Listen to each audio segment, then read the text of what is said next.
voice. I want to take what I was not saying, give me, it's not for you. Give me mine, give it to me, give it to me. Then immediately I woke up. Then I prayed. On Wednesday of it, I fast. And then that was, I thank God that God restored me and I'm here today, sound and healthy. I give God the glory for my life in Jesus' name. So I would like to pray a short prayer before the topic. In Jesus' name. Father God, as I come to you today, O Lord, Father, please, O Lord, put your words in my mouth in the name of Jesus. Let me speak your undiluted word in the name of Jesus. God, have your right of way in this place in the name of Jesus.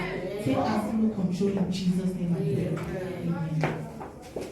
So the title of my topic today is Trusting God in Difficult Times.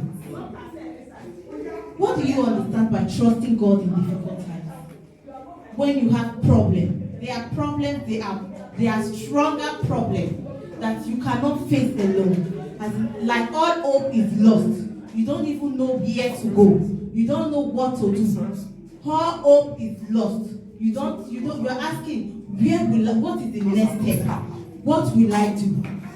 That is trusting God when you are in difficult time, when you have a problem. When you are sick, when you are broke, no money, no documents, like all hope is lost. You are just there. You don't know what to do. Who do you go to?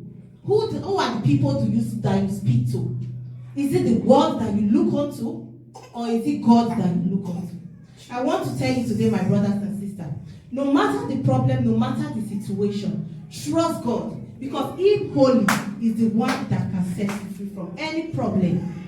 People have gone through us, they've experienced different kind of problems, even bigger than that problem that you think you are experiencing now. But I tell you, trust God, put your hope in God, and He will set you free in Jesus' name. Let's open to the book of Proverbs 3, 5 and 6.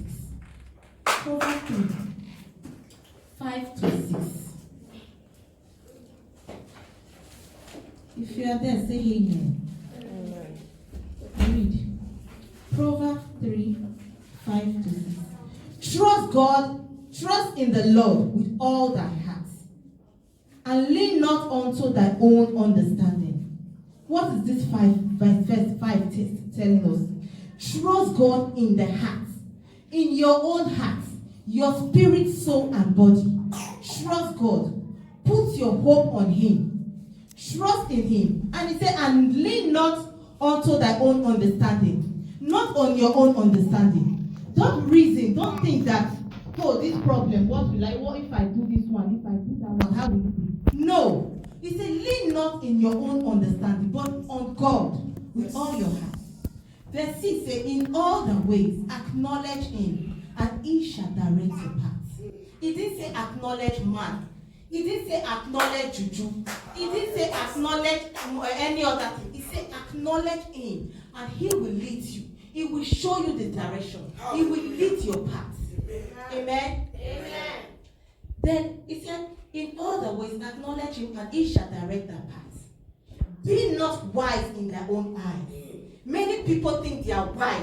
They will say, in this situation I cannot face it. And you are in the church. Then you think you are wise, nobody seeing you. You go to the native doctor, you go to juju place to go and do something. You think you are wise. It will backfire. It will never last. The things of the world never last. Put your hope in God. He's the only one that will show you the path. You are not wise in your own. If you think you are wise, that you are doing something, nobody is seeing you, and you say, I am wise, nobody is seeing me, and you do this thing. God, remember God in heaven is seeing you. And on that last day, you will testify. Be not wise in their own eyes. Fear the Lord and depart from evil. Let your hands be clean. Don't do evil. If you want God to bless you, let your hands be clean. You are looking for good. You want God to bless you. Meanwhile, you are destroying somebody at the back. And you want help? It's not possible. You have to stay away from evil.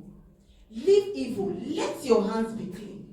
That person that you are having bad thought towards in your mind, and in the morning or in the night, you will kneel down and pray, God, please bless me with this. When your heart is not clean, who are you deceiving? Let your heart be clean. So there are different important times when we really need to trust in God. Different times. The most one is when we are in difficulties, and that is where my topic is leading to. I have 3 important times when we really need to talk to God. One is when we are in difficult situation, when we experience hardship, when there is problem, when we don't know where to go, like everything is just black in our eyes. Hope is totally lost. You don't have anything to think of again. You are asking, how will I go through this situation? What is my next step? I tell you today, God is your next step. Kneel down, pray to Him. Free yourself from evil and pray to Him. God will definitely answer you. Amen. Like the story of the woman with the issue of blood. For good 12 years, she suffered issue of blood. You know, that is one big problem. It's not even for women, we that are women. For the men, I'm very sorry. For 5 days or 4 days when you are in your period, you know how that day is. It's like you want this thing to go fast and you want to be free. Not to talk of somebody for 12 good years with the issue of blood, carrying blood everywhere, smelling anywhere she go. People are running from her because of her problem. But who did she seek to?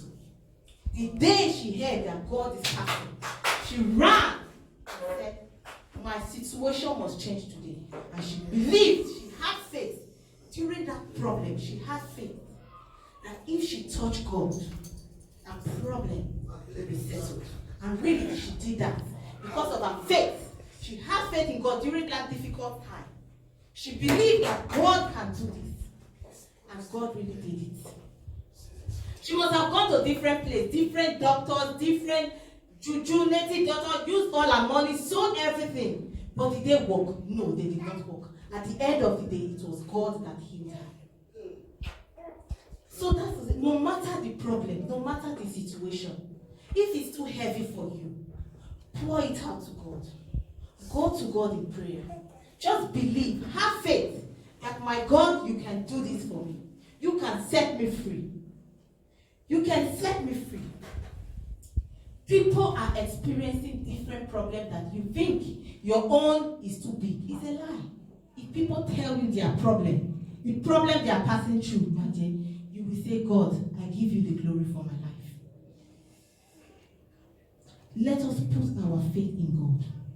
That problem that we think that is too heavy for us, put it to God. He's the only one that can set us free. Amen. He's the only one that can help us. There is nothing that God cannot do. You have to think. In the beginning, there was God. He created the heaven and earth. He made the heaven and earth. The water, He made it. So what is your problem that you think that He cannot do? God will do it for us in the name of Jesus. Then when we are seeking for children, this is another difficult time. We have to be we have to hold on to God. Because children is not just something I want to have and you just go to any place and have it. Many people, many grown-up people, big matured men and women are experiencing problems because of their birth. Because their mother get pressure. They want to give birth, they want to have children. Because of impatience, they cannot wait no longer for God. They will go to different places. Go to a river, go to a different place and go and look for children. At the end of that's why you see some people, some girls or some men or some women, in the night they have people to come and make love to them. Spiritual husband. It might be from their birth, the place they've gone to. Their mother have exchanged their birth, their happiness to the river or to any place. He has exchanged the peace. That is why they will not have peace of mind. So when they get married, that marriage will be trouble all throughout because the spirit husband is disturbing them. They cannot have peace. Where did they give birth to them? They should trace back. So we have to be very careful, no matter what, no matter the pressure. Some people, like Sarah in the Bible, many people did not give birth on time, but when God said, it is your time, it is your time, no man can stop it. That problem must be solved. Look at the issue of documents, mostly in this country, Deutschland. If you go to a camp, you will see many girls giving birth anyhow because of documents, for the wrong men. Even the men are giving birth to getting married to the wrong women because of documents. Why? Impatience. You cannot wait because they say Deutschland, if you born, no one, they will just give you documents. So many of them are coming. One, they just see a young girl, or they will just say, yeah, let's get pregnant for me. They will give us documents. And sometimes at the end of the day, that document, they will not see it. They will be there. Years to years, they will not get it. The problem will start. Both of them will start quarreling, fighting, saying all sorts of things. The marriage will still scatter. Because of, they will not get the payment, because of impatience. You cannot be patient. You cannot wait. You cannot be obedient to God. Just like this woman now that they deported. Go and bring passports. You did not bring. Disobedient. You don't know if it's God that is talking to you that period. Do this. You will not do because you feel you are wise in your own. You are not wise. You are not wise. When God says, when you obey God, when you hear the voice, do it. Do it. Don't disobey God because of you want to get this thing by force, by all means, in the rush. Many people are getting it. You want to get it. No, your case might be different. It might be that God is preparing it a special way for you. You don't know. But you want to get it fast. You want to be in a hurry. The man of God will tell you fast. Like Sister Princess, I'm very sorry. The other day when Mama said, okay, concerning her son, and they told her to fast. She fasts. What if she did not fast that day? Will she get her testimony? Will she receive that deliverance? Because of disobedience, some people will not do it. They will say after all, not they will not see me. Let me just go. Let me do it my way. She obeyed the voice. Obedience. Wait for God to do it for you. And He will set you free in the name of Jesus. Amen. Number 2, trusting God when standing alone. When you are alone. When everybody are against you. The enemies are against you. They are all putting their eyes on you and say, we want to see if you really serve that God. If that God you are really serving, we want to see. It's just like the story of Job. Job was a very rich man. He had everything. And the devil wanted to tempt him. He told God, it's because this man is rich. That is why you don't know. He's not holy. He is because he's rich. That is why you've not seen that he's not a holy person. He wants to test him. And really God gave him the permission to test him.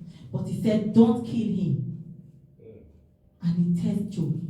Job had the temptation. He had almost, if you go to the book of Job, I think 1:13-20. If you go there, you will see where Job had so many temptations in a day. If it's human being, they will just, if it's some people, they will just die. Like, hey, what will I do? Had so many problems coming from different angles. But what did he do? He served God. He still put up his trust in God.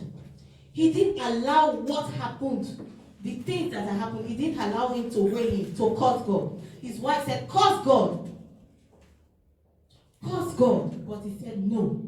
He served God with his heart. Oh, yes. And at the end of it, God blessed him. Oh, yes. God blessed him. That is obedience. So no matter what the enemy are planning, if they gather, still stand and say, God, you brought me to this life. You brought me, you didn't create me to suffer. Because he said it, he doesn't have the plan for evil for us. is to give us an expected end. Oh, yes. So definitely, whatever the problem is, whatever the trial, it's just a temptation. Sometimes God wants to test you. He wants to test your holiness if you are really serving Him. If you are not a two-faced worshiper, He wants to see if your leg is here or there. He wants to really see if you are for Him. If really you are for Him, that is what He wants to do. He's just testing you sometimes. Some people immediately they just get problem. If they just stay in church, maybe they just fast more. The thing did not come immediately. They'll say, I beg church, no help me, I they go. Here to see solution. But how are you sure that solution you are going to look for is going to be forever? Why don't you wait? No matter the enemies, no matter the storms that are coming, stand for God. Say, God, you brought me to this place. I am serving you with my true heart. I am here for you. No matter the temptation, my sister.